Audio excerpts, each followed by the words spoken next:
Hello， 大家好，又係怪奇物語嘅時段啦。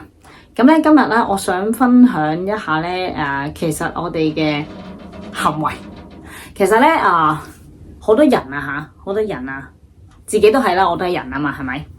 我哋咧會不停咁樣可能會做一啲行為，其實咧呢啲行為嘅背後原因，其實係因為我哋內心某一啲，呢個係一個心理學啦，OK？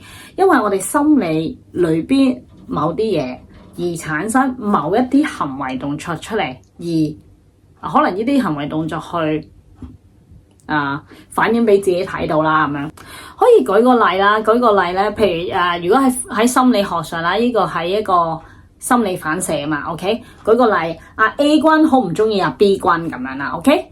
咁A 君咧，其實喺 B 君身上睇到啲咩？睇到佢自己唔中意自己嘅部分，所以 A 君就好自然會唔中意 B 君啦。OK， 咁所以啦，喺呢啲咁嘅情面上面咧，其實 A 君係唔係真係好唔中意 B 君，而係佢喺 B 君身上睇到自己唔中意自己嘅部分。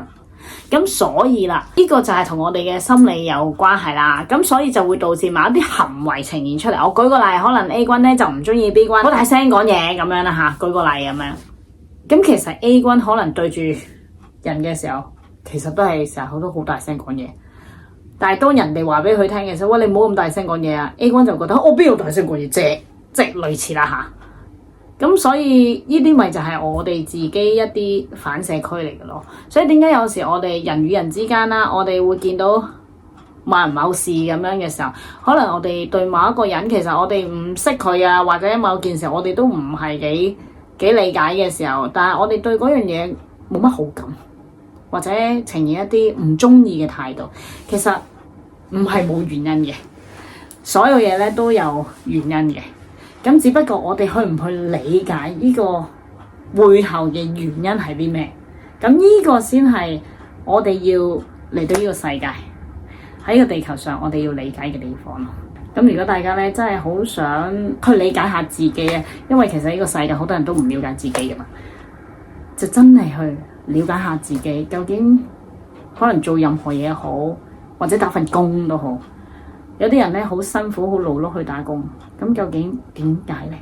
點解要咁勞碌去打份工？又或者好辛苦去為個家庭維繫咧？諸如此類，大家真係可以去理解下背後真正嘅原因係啲乜。今日嘅分享就係咁多，大家記住 like and share 同埋訂閱我，拜拜。